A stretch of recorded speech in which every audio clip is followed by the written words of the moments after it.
대학 전공기론 경력변화 전문가 신현종입니다. 대학 생활을 하면서 취업 준비를 위해서 보통 해외에서 글로벌 경험을 쌓아야 나중에 취업에 유리하다 이런 얘기 들어보셨을 겁니다. 그리고 또 대학 생활을 하면서 한 번쯤은 해외에서 살면서 외국어도 배워보고 그쪽 문화도 배워보고 개인적인 시간을 가져보고자 하는 본인의 버킷리스트에도 이런 게 있을 겁니다. 자, 그런데 이러한 글로벌 경험은요, 일단 시간과 돈이 들어가요. 그래서 뭐 돈이 많고 시간이 많으면 다 하면 돼요. 그런데 우리는 제한된 돈으로 최고의 효율을 뽑아야 되기 때문에 어떤 것을 해야 되는지 고민을 하게 되죠. 자, 그중에서도 이전에 코로나19 때문에 사실 2020년에 딱 끊겼죠. 그래서 글로벌 경험을 거의 대부분 못했는데 지금 코로나가 풀리면서 죄다 여행을 다니잖아요. 그리고 2020년에는 교환학생을 대부분 비대면으로 진행을 해서 교환학생을 갔음에도 불구하고 해외를 나가보지 못한 아주 불쌍한 학생들이 있었는데 지금 2021년부터는 지금 다 교환학생 정상적으로 해외에 나가서 수업을 받고 있습니다. 자, 그렇기 때문에 어떠한 것들 내가 준비를 해야 되는지 대학 시절 집중해야 되는 글로벌 경험 제가 정리를 좀 해드릴게요. 일단 어학연수부터 우리가 좀 이야기를 해볼게요. 보통 어학연수는 영어를 이야기합니다. 영어를 배우기 위해서 나간다 이렇게 얘기를 드리는데요. 예전에는 뭐 중국어 그리고 일본어 뭐 스페인어 이러한 영어가 아닌 비영어권 국가에 나가서 어학연수를 하는 것도 꽤 유행을 했어요. 최근에는 뭐 러시아어 우리 곽튜브가 러시아어를 좀 할 줄 아니까 좀 상당히 재밌죠. 이런 특이하게 다른 나라로 가서 언어를 배우는 이런 학생들이 좀 있었는데 영어가 아닌 다른 언어를 잘 한다. 그러면 취업할 때 물어보는 게 현지어를 할 줄 아세요? 자, 그런데 영어는 어떻게 되세요? 이렇게 물어봐요. 결국은 돌고 돌아 영어가 됩니다. 그래서 어느 정도 내가 이 문화에 관심이 있어서 다른 문화를 체험하고 싶다라는 니즈가 강하면은 사실 비영어권 국가에 가서 생활을 해보는 것도 저는 좋다고 봐요.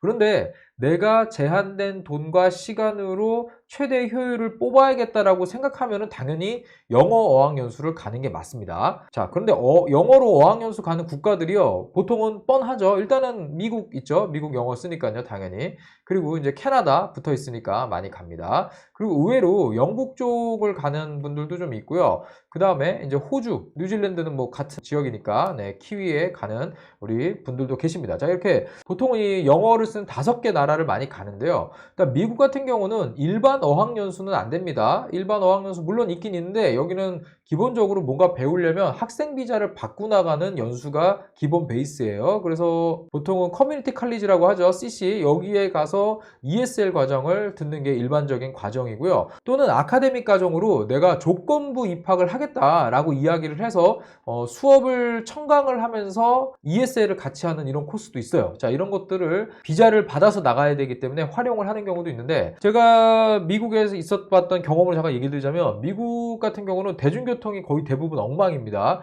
그래서 일단은 자동차가 없으면요 내가 경험할 수 있는 미국에 대한 문화나 이런 것들이 되게 제한적이게 돼요. 그래서 대중교통이 발달한 곳으로 간다고 하는데 거의 대부분 대중교통이요 출퇴근을 위한 대중교통이 있는 거지 서민의 발이라고 볼 수 있는 편리한 대중교통은 거의 없다고 보시면 됩니다. 그래서 이러한 것들 미국에 갈 때 좀 참고를 해주시면 좋겠고요. 캐나다 같은 경우는요 관광비자로 연수가 가능합니다. 보통은 유학원에 가면은요 캐나다 현지에서 학생비자로 들을 수 있는 수업들을 연계를 해주고 패키지 형식으로 보내는 경우가 많은데 저는 그럴 필요는 없다고 봐요. 기본적으로 현지에 가서 사실 그냥 캐나다 같은 경우는요 학생비자를 받아서 나갈 게 아니면은요 관광비자로 들어가서 거기에 있는 현지 유학원에서 할인받아갖고 사실 학원 등록해도 돼요. 그런데 좀 불안하죠. 그러니까 이제 한국에 있는 유학원에서 수속을 해서 나가는 경우가 있는데 또는 학생 비자를 받아서 나가는 것도 가능하고요. 여긴 또 워홀도 있죠. 그리고 미국하고 붙어 있어서 TV를 틀으면 미국 방송을 많이 볼 수 있어요. 그리고 미국식 영어를 대부분 씁니다. 통해요. 그래서 캐나다 같은 경우는 호주, 뉴질랜드하고는 다르게 미국 영어에 꽤 가까워요. 물론 영국식 표현도 꽤 있습니다. 그리고 캐나다 같은 경우는 대중교통이 생각보다 되게 좋은 편이에요. 그래서 뭐 밴쿠버 또는 뭐 토론토 이런 데 가면은요 대중교통으로 웬만큼 서울처럼 그냥 돌아다닐 수 있는 수준의 대중교통 시스템을 가지고 있습니다. 그래서 일반적으로 학생 신분으로 가서 있기에는 상당히 편리하죠. 그런데 최근에 제가 좀 밴쿠버 관련된 영상을 좀 보니까 최근에 이제 마약 합법화 이런 것 때문에 상당히 범죄도 좀 들끓고 있고 제가 옛날에 출장 가서 봤던 그런 밴쿠버가 아니더라고요. 그리고 북미의 최대 도시는 역시 토론토죠. 그래서 이쪽으로 많이 가요. 그래서 이쪽도 괜찮습니다. 영국 쪽으로 가는 학생들도 꽤 있는데 아무래도 영국 하면 로망이 있죠. 멋있죠. 그죠? 그래서 또 멋으로 따지면 사실 영국을 따라갈 곳이 없죠. 멋있잖아요. 런던. 괜찮잖아요.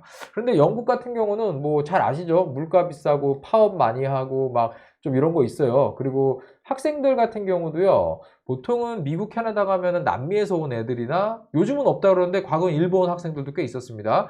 근데 캐나다 같은 경우는 좀 중국계 학생들이 꽤 많은 편이고요. 그리고 영국 같은 경우는 가면은 유럽에서도 영어를 배우러 영국으로 온다고 하더라고요. 근데 브렉시트 다음에 어떻게 되는지 저도 잘 몰라요, 사실. 그런데 예전에는 그랬다고 합니다. 그래서 뭐 영국 같은 경우도 뭐 꽤 많이 가는 편이긴 한데 여기는 영국적인 영어가, 그러니까 원래의 영어를 배워요. 영국 영어가 진짜 영어잖아요. 그래서 우리가 미국식으로 영어를 배워왔기 때문에 약간 다른 것들이 좀 있습니다. 그래서 그런 부분 좀 생각해 주시면 좋겠고요. 호주, 뉴질랜드 같은 경우는 사실 워홀로 많이 가죠. 일반적인 어학연수보다는 워홀이 좀 많은데 어학연수로 가기에도 뭐 크게 나쁘진 않습니다. 호주나 뉴질랜드 같은 경우도 뭐 대도시를 기준으로 다닐 때는요, 차가 없어도 웬만큼은 돌아다닐 수 있는 환경이라고 하더라고요. 그래서 호주나 뉴질랜드 이쪽도 많이 가는 편이죠. 자, 그런데 이 어학연수를 선택할 때 주의할 점은요, 여기 막 1년씩 넘어가는 학생들이 있거든요. 이러면 절대로 안 됩니다. 어학연수로 1년씩 갔다 오면은요, 선발을 하는 입장에서 이 사람 왜 이렇게 오랫동안 나가 있었지? 라는 생각을 할 수밖에 없거든요. 그래서 한 6개월 정도, 한 학기 정도 어떤 휴학 경험을 통해서 해외에서 내가 생활을 해봤다, 어학을 배웠다, 뭐 이 정도 수준이면 크게 문제는 없습니다.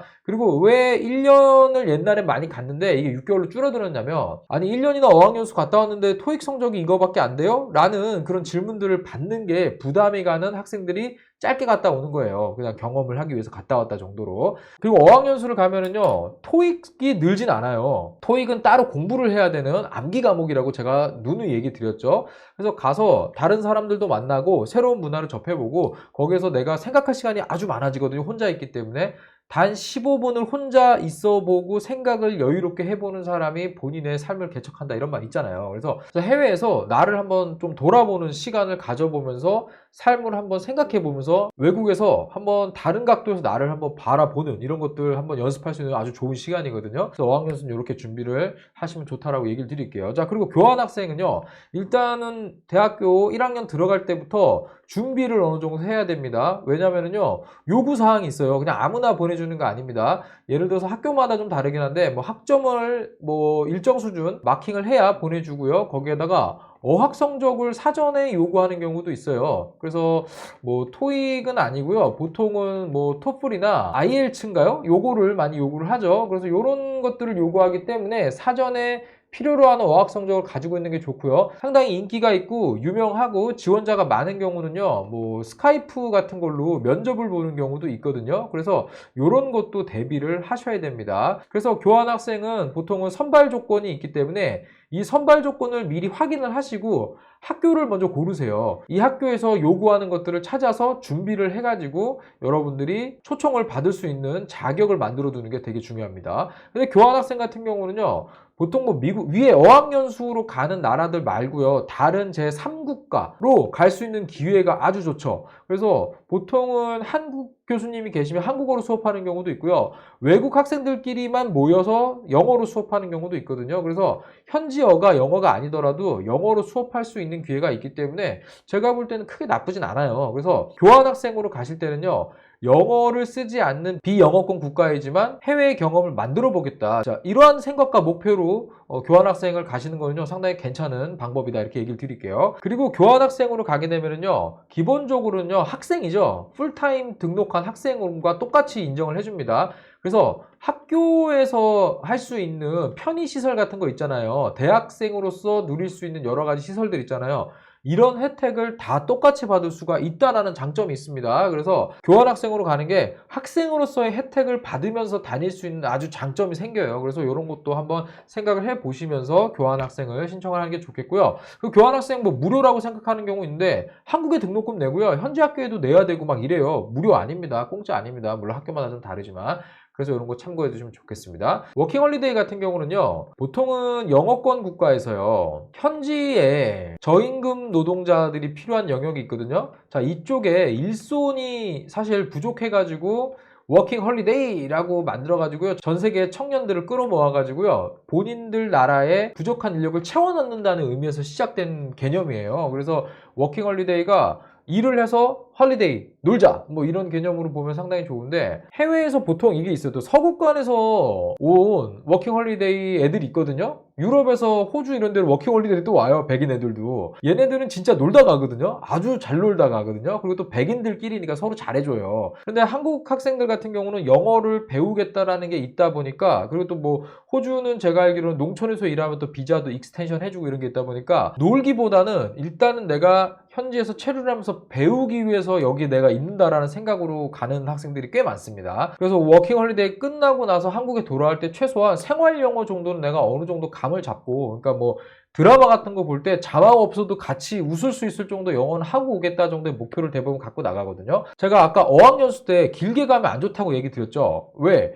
이거 현지에서 오래 있었는데 영어 잘하세요가 딱 붙어버려요. 그런데 워킹 홀리데이 같은 경우는요, 오래 있으려고 나가는 경우가 상당히 많다 보니까 체류 기간에 비해서 뭐 영어 실력으로 증빙하거나 이런 것들은 또 부족해질 수 있거든요. 그래서 워킹 홀리데이를 나가실 때는요, 어학 성적을 내가 만들어 오겠다라는 목표보다는 내가 현지에서 많은 사람들을 만나면서 여러 가지 경험적인 것들을, 내 개인적인 견문을 넓혀보겠다, 이 문화 이해 감성을 내가 좀 올려보겠다, 자, 이 정도에서 나가는 거지, 저기에서 뭔가 내가 많이 배우고 학문적으로 또는 영어로 공부하는 쪽에서 뭔가 깨달음을 얻었다 이런 식으로 풀어내는 거는 워킹홀리데이에서 크게 저는 좋지 않다 이렇게 얘기 드릴게요. 그리고 여러 다양한 경험 소재들을 활용을 하는데, 워킹홀리데이가 뭐 1년 2년 이렇게 된다 하더라도요, 자소서 항목에 워홀 이렇게 쓰면 안 되거든요. 결국에는 나의 여러 경험 소재 중에 하나예요. 그렇기 때문에 이런 것들 잘 생각하셔가지고요, 기간이나 가려는 목적을 잘 생각하고 저는 워킹홀리데이를 도전했으면 좋겠습니다.